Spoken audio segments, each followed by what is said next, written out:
Hello guys, so you probably know today is going to be a massive day for storms and thunderstorms, which are going to be developing starting around 12 p.m. They're going to start developing. They should start getting close around 2 p.m. and then from then they should start hitting. Around 4 to 9 p.m. is when they could hit. 62% chance of thunderstorms today, and a 60% chance in our area. Severe weather as well. Thunderstorms as well as floods. Apparently, it's going to be really heavy rain, going to cause some big floods.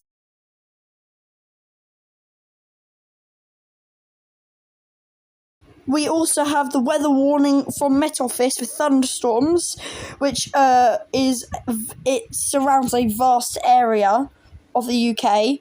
Today's going to be a big day for thunderstorms.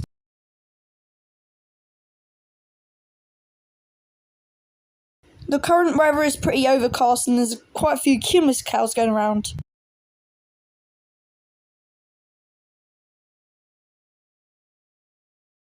Thanks for watching, and I'll try and update you about more stuff about thunderstorms today. See you for thunderstorms.